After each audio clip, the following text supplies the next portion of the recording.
Well, it gives me great pleasure to introduce Roxana Robinson. I believe this is her third reading here at the Athenaeum. And I've been out of town for the first two, so it's a special pleasure for me to be able to hear her myself. Roxana Robinson was born in Pine Mountain, Kentucky. She grew up in New Hope, Pennsylvania. And she attended Bennington College, where she studied with a number of the worthies who were teaching there in the 1960s, and then graduated from the University of Michigan. Since the publication of her first book, Summer Light, in 1988, she's been the recipient of a number of important national awards. She's received fellowships from the Guggenheim Foundation, from the National Endowment for the Arts, and from the MacDowell Colony. And 4 of her books have been named Notable Books of the Year by the New York Times. And Georgia O'Keeffe, Alive, which was published in 1989, was nominated for a National Book Critics Circle Award. The 13 stories that are collected in A Perfect Stranger have received wonderful reviews, including one in the New York Times, and I thought I would just quote a couple of sentences from it, in which the reviewer says that Robinson is exceptionally good at paying close attention to the nuances that reveal people's interior lives, a trait that she often bestows on her own characters in the stories. She's particularly good at charting the ebb and flow of affection and fury within relationships. So with that as a background, it gives me great pleasure to welcome back Roxana Robinson, who's going to read from her new book and sign copies of it afterwards.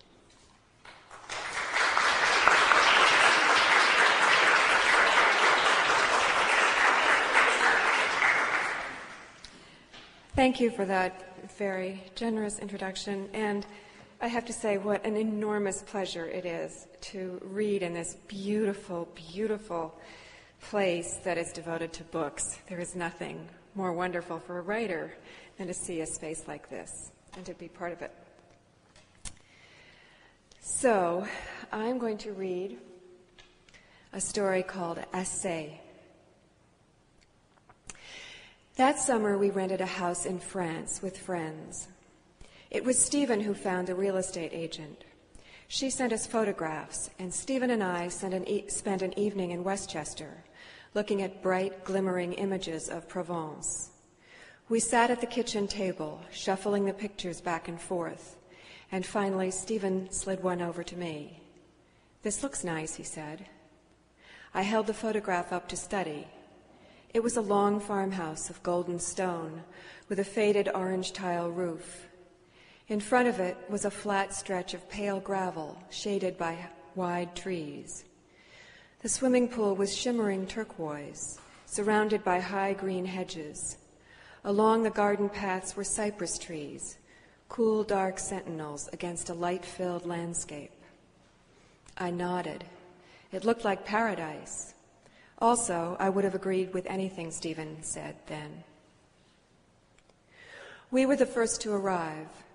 We took the overnight flight to Nice and then rented a car at the airport.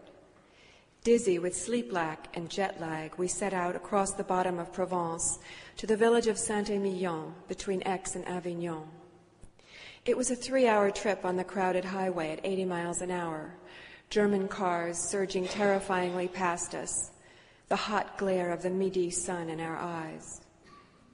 At Salon, we turned off the highway and drove more slowly across a strange flat landscape, dusty fields, slightly ragged, empty in the sun. In the distance was a range of steep miniature mountains with bare, jagged peaks, the Alpes. When we finally drove into the little stone courtyard of our house, it was early afternoon, and we were dazed with speed and heat and fatigue. Stephen turned off the car, and we sat still for a moment. Everything was silent in the afternoon heat, and the air shimmered.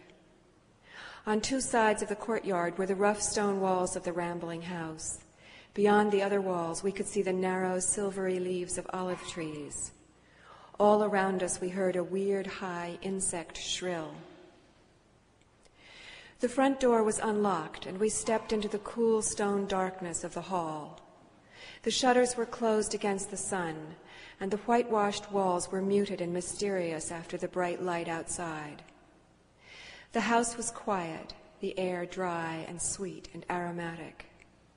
Stephen was beside me, and he leaned over to set down a suitcase. As he straightened, his face moved into a soft shaft of light from a crack in the shutters. Stephen is tall and rangy, with dark hair and eyes and thick beetling eyebrows. He is an intense man with a dark and forceful manner, and there are times when his darkness and forcefulness are frightening. But just then the beam illuminated a small, intimate portion of his face, the tender hollow of darkened skin around his eye, damp with the heat. Below the clustered lashes was the liquid brown gleam of the eye itself, innocent and steady. I could smell his skin, the dense, delicious musk my husband gave off when he was tired and sweaty. The sense of his presence, so vivid and so deeply known, gave me a surge of happiness, and I nearly reached out to touch him. "Bonjour!" a woman called from inside the house, and we heard light, clopping footsteps. Madame Garcin, the real estate agent, was in her 50s, with dark, narrow eyes and a thick waist. She wore gold-rimmed glasses, a wrinkled linen dress, and high-heeled mules. "Bonjour, madame," Stephen said carefully in his terrible French. He gave a courteous nod. "Nous sommes les Winstons." I can't speak French. I can read it and understand it, but I can't speak it, and I don't. Stephen can't really speak it either, but he does. He'll say anything. He has no fear. Right then, he was rumpled and travel-stained. A dark beard was starting to thicken on his cheeks, and his sweaty shirt sleeves were rolled up. But still he looked easy and confident, and I was proud of him for speaking so freely, with that terrible accent, without embarrassment or hesitation. I was proud of him for being so steady and American, for being so sure of himself and of who we were. Nous sommes les Winstons. Madame Garcin showed us through the house. The downstairs rooms were cool and dim, with dark Provençal furniture set against rough, whitewashed stone walls.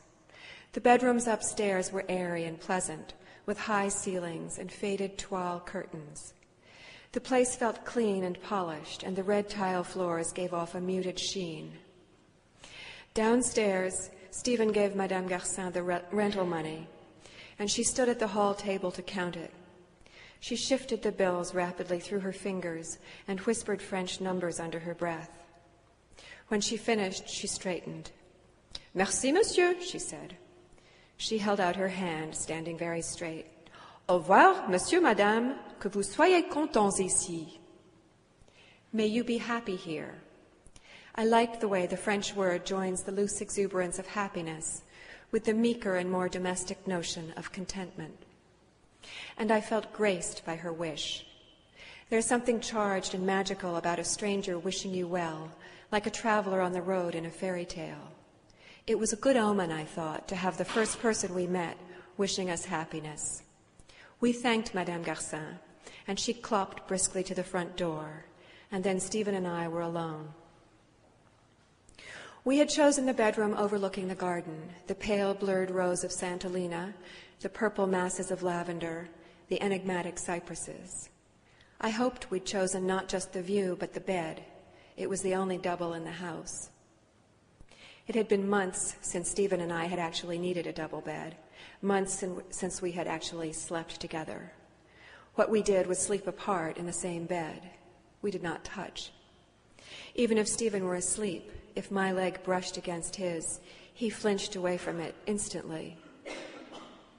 It was a muscular reflex. His flesh couldn't bear the touch of my flesh. It was like an electric shock to him. We began unpacking. I opened the big shadowy armoire smelling of lavender. There was lavender in the wide, stiff-drawered bureau, too. There were sachets of it everywhere, made of bright Provençal fabrics, tucked into corners. The smell was sharp and heavy, almost medicinal. When I was finished, Stephen was still unpacking, and his back was to me. I moved quickly because I didn't want him to see me undressed. It's painful to show your body to someone who doesn't want it. I stripped to my underpants and slid into bed. There was no headboard, and the wide mattress was low and hammocky. The sheets felt rough and clean, and I leaned back and closed my eyes and thought about the Chambertins who owned the house. I thought of their comfortably solid French bodies, as I imagined them, packed and firm from years of wine and cheese and pâté and olive oil and children and the pleasures of life. I felt safe and peaceful there, as if the comfort and steadiness of their lives, as I imagined them, would seep into mine as I lay in their bed. As soon as I closed my eyes, I began to drift. It's a moment that I love, the one before sleep, when you feel yourself starting to give way, surrendering to that heavy, irresistible sensation of exhaustion. It had become unusual for me, because sleep had become a rarity for me over the last few months. But now, being so sleep-deprived, so deliciously worn out, and now, this moment, feeling so deliciously safe in this low, comforting bed, with my husband about to join me, I began to fall drowningly into miles and miles of deep sleep, as though I'd been drugged, and I gave myself up without a struggle. When I woke up, the light coming in through the shutters was deep gold and the air crepuscular. Stephen was lying on his back, his face toward me. His mouth was very slightly open and his eyes deeply shut. I could hear the faint, slow sigh of his breath. When Stephen and I were first together, when we first began sleeping together, in both senses of that phrase, we used to fall into unconsciousness lying face to face. We couldn't bear to turn away from each other. We lay with our legs tangled, our arms wrapped around each other, our faces touching. Stephen's breath was sweet, like that of a horse, fresh as field grass, and smelling it was like breathing in a meadow. And in those days, as we lay together, close, touching everywhere, I used to listen to Stephen breathing, and then I'd hold my breath for a moment, timing the rise of my chest against the fall of his, so that I could breathe in as Stephen was breathing out, and I could fill my lungs with that sweet, sweet air. I couldn't get enough of him. I would never dare do that now, set my face close against his, breathe in his breath without his permission. When you learn that the sight of you is no longer what your husband wants, you find that the world has gone dark without warning. It's like an eclipse. A vast racing shadow has suddenly overcome the sky. The landscape is drained of color and the light has gone. You don't understand how this happened or if the light will come back. You don't know how to find out. You are blind and clumsy, fearful. Since the sight of you is not what he looks for, you hesitate to stand before him. Since the sound of your voice is not what he listens for, you hesitate to speak. When I first found out about Allison, I shouted at Stephen. I thought I had a right to shout. "How can you do this?" I demanded. My voice was loud and angry. "A research associate? Some 28-year-old kid?" Stephen said nothing, his eyes black, his brows knitted. He leaned back in the kitchen chair, his arms crossed on his chest. He was still in his suit and tie, sweaty and wrinkled from his day at the office. He looked at me, silent and obdurate. "You can't do this," I told him, outraged. "You have a 16-year-old son. You have a 19-year-old marriage. You have a wife." I slammed my spoon down so hard on the table that I broke my glass. I was glad I'd broken the glass. Stephen said nothing, his gaze deep and hostile. That night we spent arguing, and finally I went to sleep in Jeffrey's room. I shut the door and pushed a chair under the handle. I was crying. Later I got angry again and shouted things out to Stephen through the door. Then I cried again. I waited for him to come to the door in the dark and planned what I would do when he did. Sometimes I thought I would let him in. Sometimes I thought I would not. I slept a little. I woke and dozed and cried and dozed again. When I finally heard Stephen getting up, moving around in our room, I lay in bed, clenched and angry again, waiting for him. I thought of what I'd say to him, the accusations I'd hurl. I was thinking of whether or not I'd forgive him, the conditions I would set. Now, at least, he understood what he was risking after this night spent alone and in disgrace. I heard him go downstairs. He'd be making coffee, and he'd bring it up as a peace offering before we began to talk. When I heard the car, I sat up in bed, rigid. I heard it back into the driveway, and I threw myself out of bed and across the room. I had to wrestle the chair away from the doorknob and drag the door open before I could run down the stairs in my nightgown. By the time I got outside, the car was already at the bottom of the driveway, turning out onto the road, and then it was gone. Stephen had slipped into the great stream of movement surging back into the city, headed toward a world that did not hold me. I stood on the driveway, barefoot. The gravel was hard and sharp against my feet, and my arms were cold. The sky was just turning light over the roof of the garage, behind the mulberry trees. The windows in our house were dark. I was alone. That was when I understood that I had no right to shout. I had no right to do anything. He could leave. If your husband doesn't want you, there is nothing you can do. You can't argue. You can't persuade him that he is wrong. Reminding him that he once promised to love you and that he once did is useless. Showing your feelings, revealing your vulnerabilities, once so useful and necessary in marital exchanges, is now forbidden. Weeping, your most frequent and involuntary response, is also the worst and least useful. It makes your husband angry at you. It turns him into your enemy. I tried not to weep in front of Stephen after that, though sometimes I couldn't help it. When it threatened, I tried to think of something else to distract myself, to keep it from happening, the way Stephen used to do during sex, to keep from coming too soon. Once he told me he thought of baseball for this, and for years, whenever somebody mentioned baseball, we'd catch each other's eyes. Now, of course, if I heard someone mention baseball, I'd have avoided his eye. It would have made him angry to see me looking at him then, just as it made him angry when I cried. The friends who were sharing the house with us were John and Nina Stanton. John and Stephen had been roommates in college, and they were each other's closest friends. I didn't know if Stephen had told John about Allison. I hoped he hadn't. It was horrible enough for me to know. Knowing that other people knew would make me feel flayed, as though the skin had been stripped from me, as though I was walking naked and skinless through the streets, the woman whose husband no longer wanted the sight of her. I had seen Allison once, before I knew who she was. I went to Stephen's office to pick something up, and a young woman came out of it as I was going in. She was wearing a tight, short-skirted black suit, black tights, and high black heels. She had a glossy cap of thick, dark hair and that red mouth. She didn't look to me like a research associate, but then I didn't know what one would look like. We passed each other in the doorway, and I could feel her gaze, powerful and alarming, like a dangerous ray. It was so powerful that I turned and looked back at her after I'd passed. She was still looking at me. She held my eye boldly for a moment, then turned and went on, composed and somehow triumphant. Crisp white collar and cuffs, like a French schoolgirl. It was over now, Stephen had told me.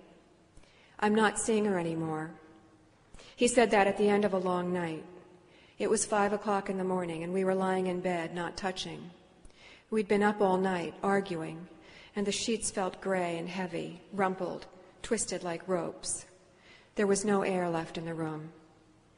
It's over, he said, his voice flat and cold. There was a long pause. I couldn't really believe it. I said, "Are you sure, Stephen?" He didn't answer, and I said, "Please don't say this unless you mean it." Stephen was looking straight ahead. "I'm sure," he said. He sounded dead. He didn't look at me. I didn't ask anymore. I didn't ask when it had been decided, or why, if it were true, he hadn't told me until 5:00 in the morning. I didn't ask whose idea it had been. I didn't want to know that. What he said should have made me happy. It should have made both of us happy. It should have been the moment for him to take me in his arms and look at me. But instead, we lay side by side on our backs without speaking. He didn't touch me, and I didn't dare touch him. I listened to him breathing. I didn't know what to say. Should I thank him as though he'd done me a favor? Should I say I was sorry since he was so clearly unhappy? Should I say I was glad, though he was not? He said nothing more, and it seemed safer for me to say nothing. His silence was so dense and so unfriendly. It was after this that Stephen began talking about France. I could see that it would be a way for us to start out again. We'd be in a place where we could be kind to each other, a place we'd never argued, in rooms where we'd never run out of oxygen.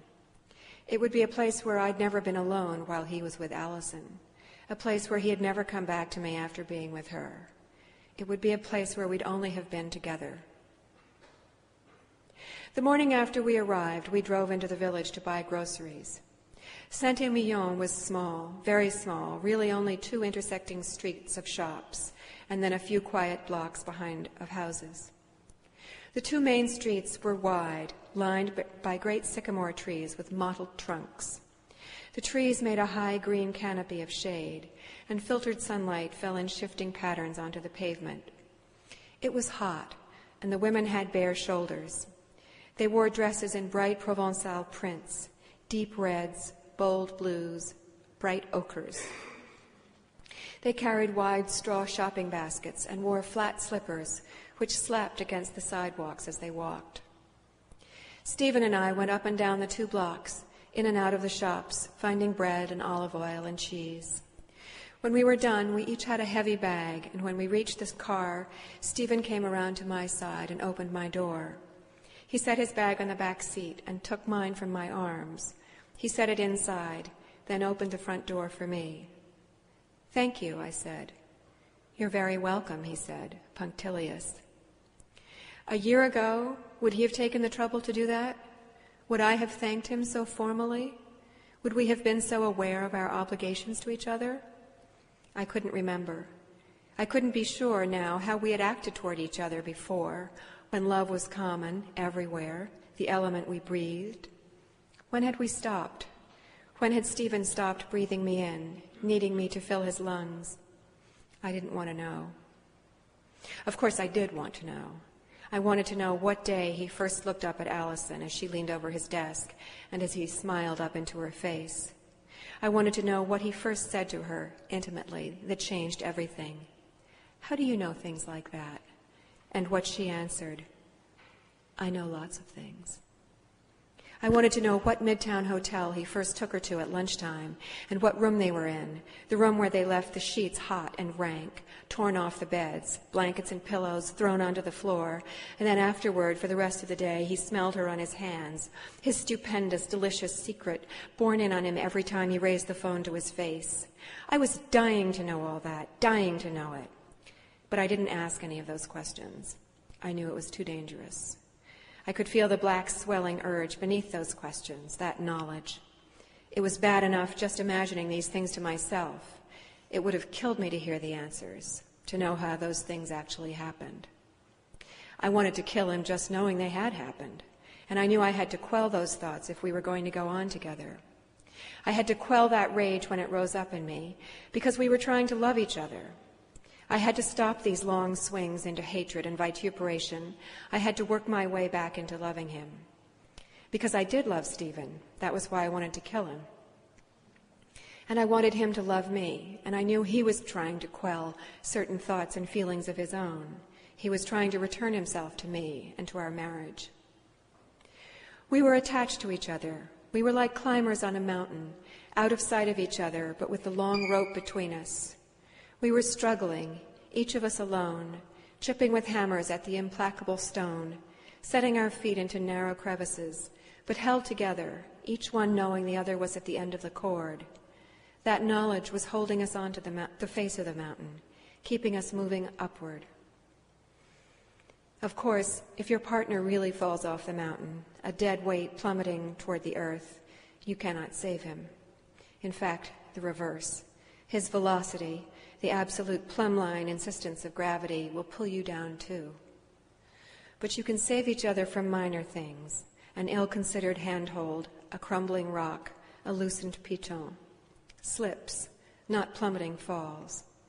If you're both careful, the major fall won't happen. You might make it to the top, still linked, and there you'll be, the sky spreading out around you in transparent splendor, the whole earth stretching at your feet. The Stantons arrived 2 days after we did, on the same flight. We heard them come in and went down to see them appear in the front hall with their bags and suitcases. Nina was wearing a wrinkled tan suit and gold earrings and sunglasses on top of her head. Her eyes were bright blue, turquoise, really, and her straight hair was streaky blonde and thick, with straight, chopped-off bangs. Her tanned limbs were smooth and rounded, slightly heavy, voluptuous. Her breasts were generous. She had long, narrow fingers and polished nails, and an air of splendor and sumptuousness. Her teeth were straight and white, but there was a narrow gap between the front two. The gap distracted you from her beauty and made her look slightly hoydenish. And in fact, Nina was slightly hoydenish, opinionated and unpredictable. She would say anything. "Sweetheart," Nina said, her voice rich and joyful. She threw her arms around me as though we'd been separated for a decade. "This is so exciting." Stephen and John gave each other manly shoulder grabs.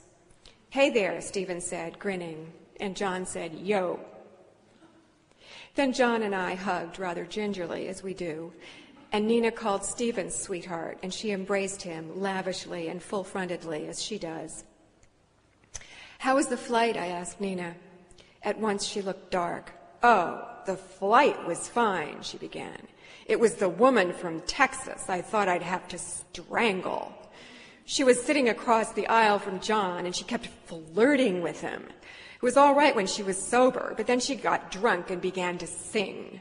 Frank Sinatra," said Nina, and rolled her eyes.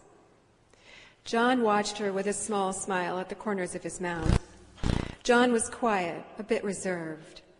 He was a handsome man, barely taller than Nina, trim and muscular, with small hands and feet. His eyes were amused and heavy-lidded, and his voice was wonderfully deep. He was an art dealer specializing in 17th and 18th century European paintings, and he had a hushed and solemn gallery on East 78th Street. "I kept trying to sleep," Nina went on, "but every time I'd start to doze, I'd hear dooby-dooby-doo, in this terrible off-key whiskey voice. Dooby-dooby-doo." Nina hummed in her own voice, which was husky and delicious. Waving her glass at John, finally I leaned across him and said to her, "Look, I don't care if you run off with my husband when we get to Nice, but would you stop serenading him while we're still on the plane? It's 1 o'clock in the morning, and I'd like to get some sleep, especially if I'm going to have to talk to a divorce lawyer later." John's small smile deepened. He took great pleasure in Nina, and she in him, which made them a pleasure to be around. They produced their own current of tenderness and affection, and I hoped it would catch us up in it. I hoped that Stephen would be drawn back into the place that he'd once occupied. I hoped he'd remember what good friends we all were, and how it was to love your wife. Then Nina put her hands on her hips and looked around, shaking her head. "This is so great," she said throatily. She walked to the end of the hall and looked outside to the terrace and to the garden beyond, still and silent in the sun. "This is fabulous." When Nina liked something, you felt she was going to lean forward and take a big bite out of it. She looked around at John. "Let's just not go back. Let's just stay. Why should we ever go back?" "Why should we?" John repeated, smiling at her. That night in bed, Stephen and I talked about Nina and John as though we were allies, companions.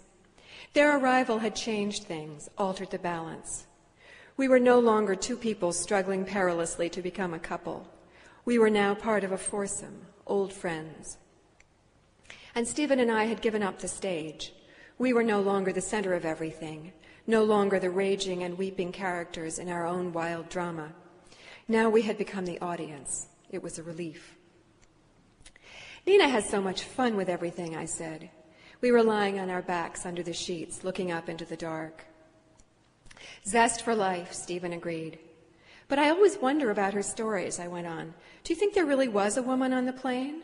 Or if there was, did Nina actually say anything to her? Who knows? It doesn't matter, Stephen said cheerfully. And he yawned suddenly. Nina's wonderful. I wondered for a moment if he were jealous of John for having such a wonderful wife. It was something I could not ask him. I couldn't raise those horrible issues, twisting and writhing up from the depths. We had put those things away, and I turned myself from the thought. And I could hear from Stephen's voice that he was becoming happy, content. He put his hands behind his head and spread his legs out under the sheets. The side of his leg moved against mine and stayed there, unflinching, solid, and I was so grateful and so happy to feel him back next to me. All that month it was hot and clear. The sky was the deep, intense blue of Provence, and the air was dry and sweet-smelling, and the seagulls sang their strange high song in the trees. Each morning Stephen went early to the village and came back with food, the paper, local news. We had breakfast outside at the stone table under the chestnut tree. Some days we all went on excursions, driving across the flat countryside to Nîmes, to Arles, and Avignon. We felt the Roman presence from 2,000 years earlier in the great monolithic geometry of the Pont du Gard, the vast stone amphitheaters at Arles and Orange, which still hold operas and bullfights. We drove up into the low, sun-baked hillsides covered with wild rosemary and thyme and rustling grasses, past olive orchards and wide cultivated fields. The long rows of pale, crumbly earth were edged with narrow ditches, and these were filled with cool, dark water, seeping invisibly into the dry fields. Some days we went nowhere and had lunch at home under high green shade. We swam. We lay beside the pool. We read. We took siestas and ate dinner late. One day, Stephen came home from the market, humming and cheerful. I went into the kitchen to help put things away, and Nina and John appeared in bathing suits on their way to the pool.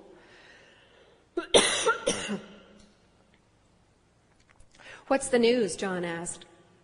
Stephen often brought us village gossip, the two feuding bakeries, the funeral procession down the main street, the drunk who lay on the sidewalk and refused to get up even when the big-bellied mayor himself, in short shorts, stood over him and ordered him to move. I have a report, Stephen said. He took from his basket a baguette and a small plastic container of olives.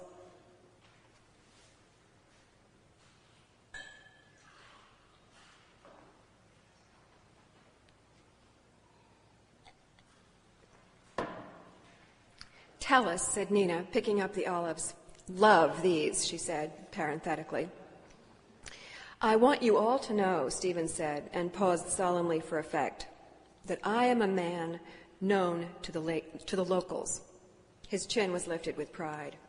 Oh, well now, said Nina, sounding impressed. She fished out an olive and put it in her mouth. Tell us about it.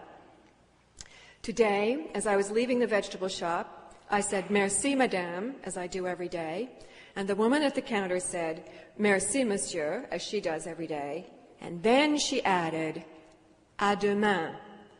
Stephen looked at us all. Until tomorrow. She expects me. Now that is a real accomplishment, Nina said generously. She held out the olives to him that he'd just brought like an award. Have one of these. They're delicious. Thank you, said Stephen. He gave a little bow and took one. We're clearly in the right place, Nina said, turning to John. With the right people. She shook her head. We'll just have to stay. It was a small thing, but it made Stephen happy. And it was a measure of his content that such a small thing would make a difference. Happiness was seeping into him like the cool water into the dry fields. That afternoon, when we went upstairs for our siesta, I could feel him watching me while I undressed. I didn't meet his eyes, I didn't dare, but I could feel him watching, and when I got into bed, lying with my back to him, he slid at once over to me, stretching his whole body against mine from behind, and I felt his hands slide smoothly and so slowly and deliberately up along my ribs, and I closed my eyes with gratitude and delight. It was a lovely month, and it seemed that everything I'd hoped for had come true. On the last night, we went out for a fancy farewell dinner at our favorite restaurant in Fontvieille, a few miles away. The village was even smaller than ours, just one main street lined with old stone houses. We parked and walked to the restaurant. It was entirely silent around us. In those small Provençal villages, there is no sound after dark, and there all the houses were shuttered against the night. No one was on the sidewalk. There were no passing cars. The sound of each footstep rang against the stone walls. The evening air was sweet and soft, and we walked through it full of anticipation. We were dressed up, the men in white pants and crisp shirts, Nina and I in dresses and heels. The owner, chef, came out to meet us.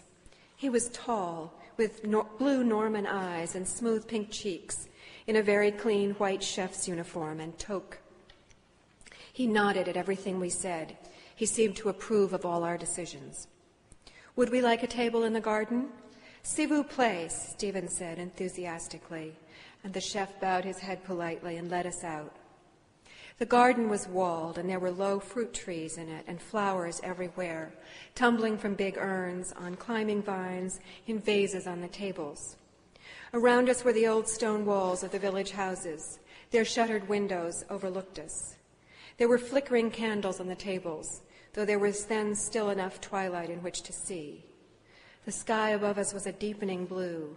The first faint points of stars were beginning to appear.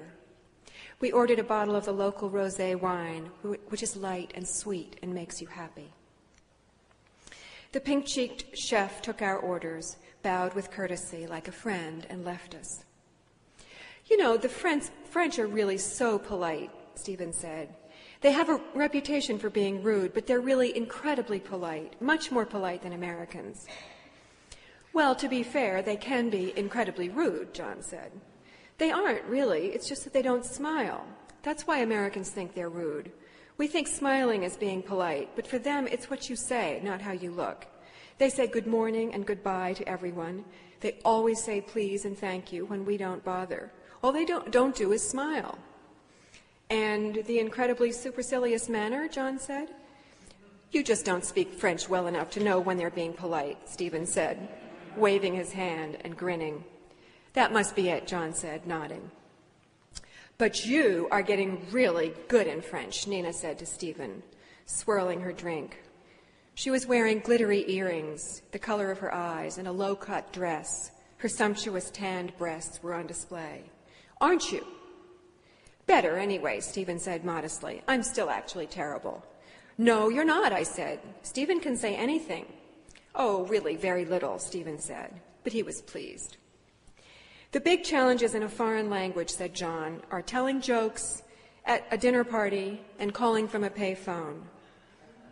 Phone calls are easy, said Stephen, waving his hand. They are? Nina asked. Pièce de gâteau, Stephen said. You know how to use the French payphones, I said, surprised and impressed. How do you know things like that? I know lots of things, Stephen said, and smiled at me. The evening drew out. The candles grew brighter, illuminating our faces as the nighttime darkened around us. It grew later and later. The German couple at the next table paid their bill and went home, and so did the American family behind us. The silent Parisian couple sat over their coffee without talking, but we grew merrier and merrier. Everything seemed funny that night. Stephen was across from me, and I could see his happiness, his good humor glowing from him.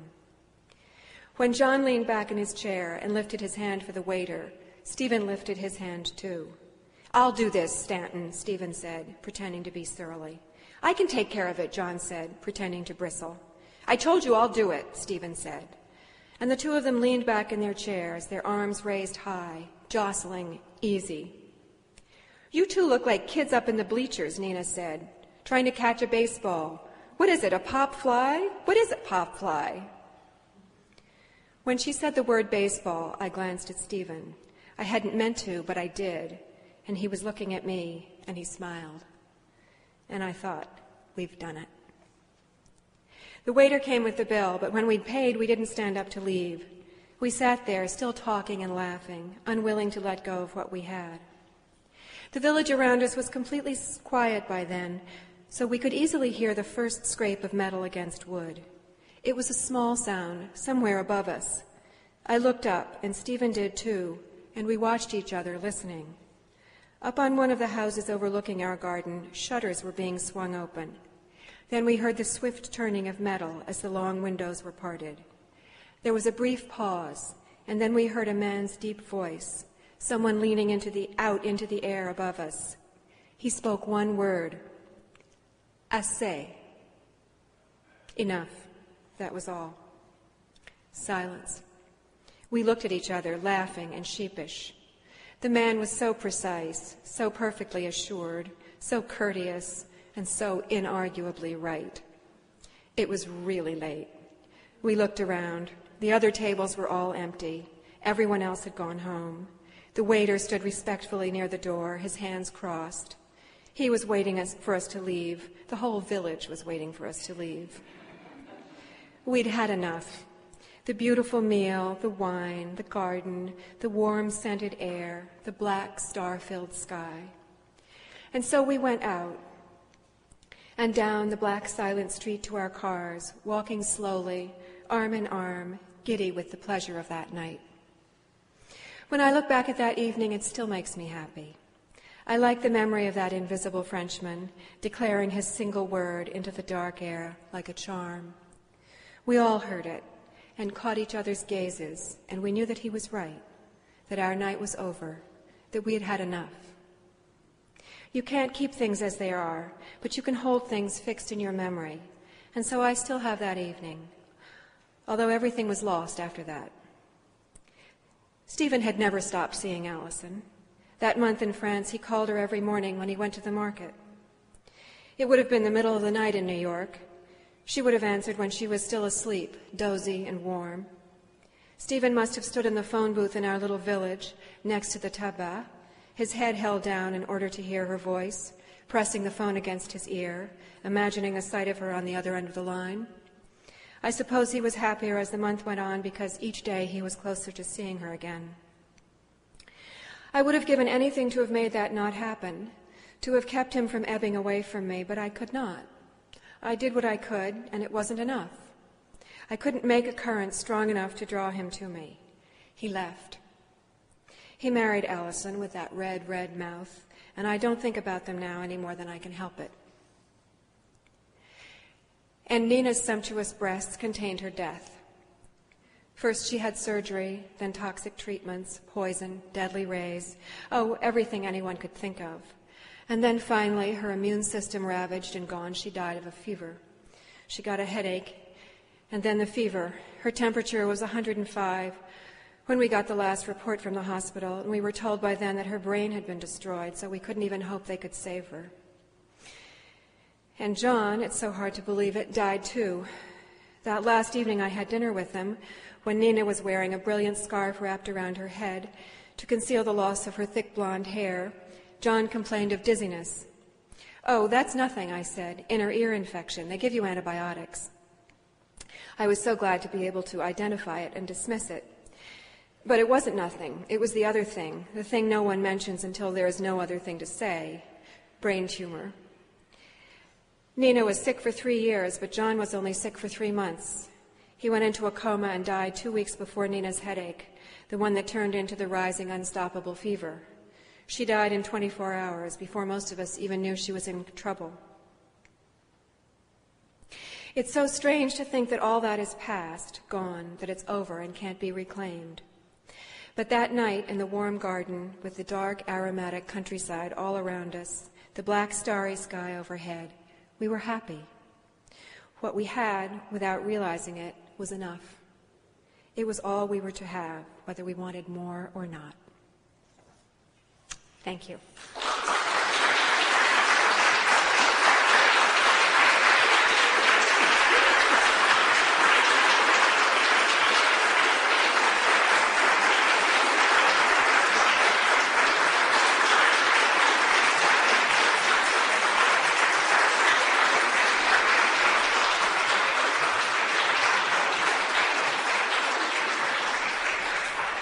Thank you.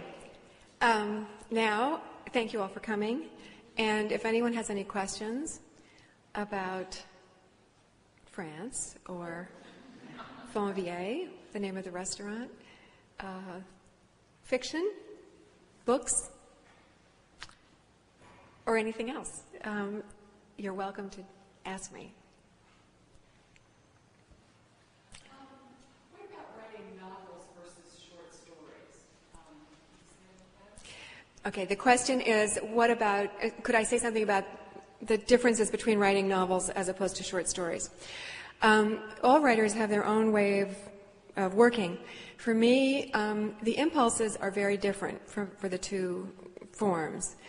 When I write a short story, I start it because of a particular moment that either I've heard of or I've witnessed or has happened to me, something that I've become aware of and that's real, and that becomes the end of the story, or that becomes the focus that I'm writing towards. So then I create characters and action, and my intention is to create a vehicle that will carry you, the reader, to that moment and make it as powerful. Everything is meant to lead up to that moment in order to make it as powerful for you, the reader, as it was for me when I first learned about it. When I get there, something else always happens. So that moment is never quite the end of the story. But I won't know what that's going to be until I get there, because writing is something that is an experience that enlarges your own, the writer's, knowledge and understanding as it ought to do the reader too. So as I write my way towards it, it's a little bit like being a silkworm. I'm chewing my way through my material, hoping to create silk. And with a novel, for me, it's very different. I don't have something that I'm writing towards. I start out with a novel with a set of characters and a conflict. And I get to know the characters very well. I will often write little biographies of them so that I know exactly who they are, what their backgrounds are, what sort of people they are. And then I put them, there's the conflict and there are the characters, and they carry out the plot. They create the plot. Mm-hmm. Anyone else? Yeah. Which of the two forms do you find more difficult, and which do you find more satisfying? The question is, which of the two forms do I find more difficult and which more satisfying? Certainly the form of the short story is much more difficult. It's much more demanding. It's much more exigent. I love both of them. Writing a short story is a bit like walking a tightrope. You can't lose your focus. At any moment you may fall to your death. There's no room for anything digressive. The slightest motion from side to side will cause your death. And when you get to the end, there's nothing more exhilarating than the realization that you have done this.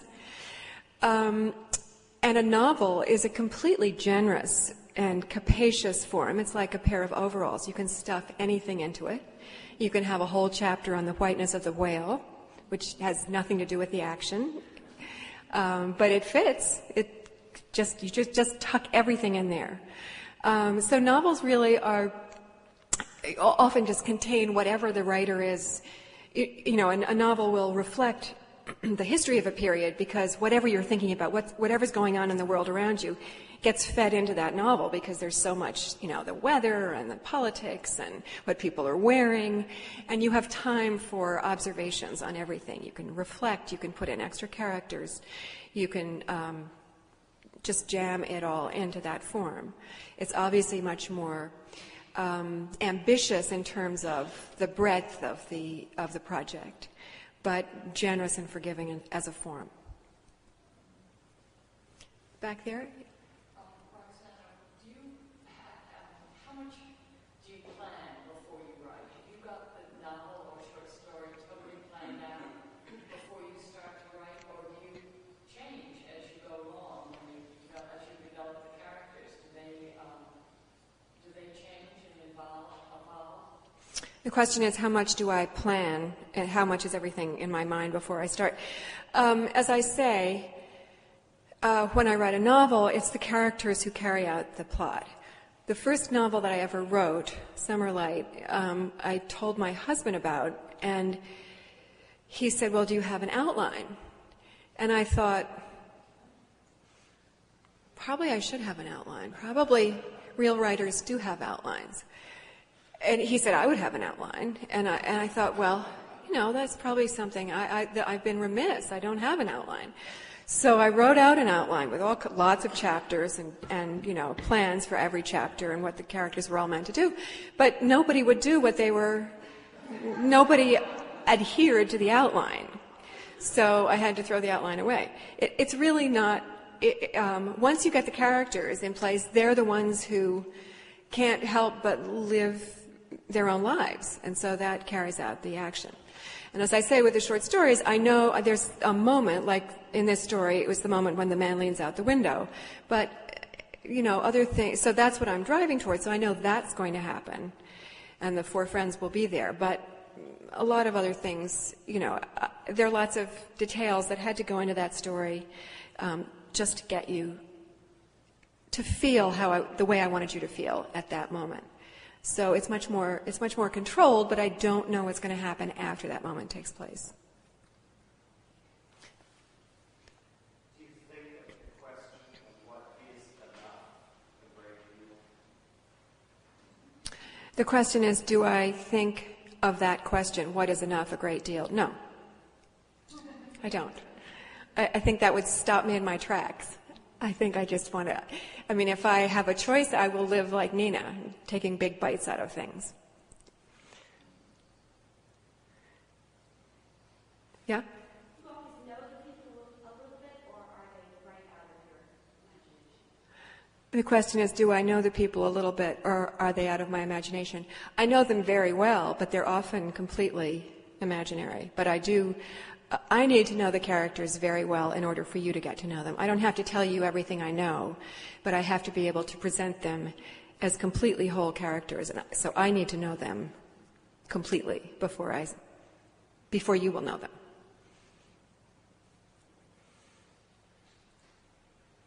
Can you say something about your discipline as a writer, how you approach each day, and how you get as much work done as you have over the years? The question is, could I speak about the discipline I have as a writer? It depends on the project. Nonfiction is something that is possible to control much more precisely than fiction. There's something strange about writing fiction, and you can't necessarily control it. It doesn't mean that you have to wait for the muse to visit you, because she never will, but it does mean that you can't necessarily... there are people who say, I write 1,000 words a day, no matter what. I don't do that, but I do try to work every single morning. It's always first thing in the morning. I try not to make a phone call or to speak to anybody before I write. It's very important to sort of stay in a meditative state.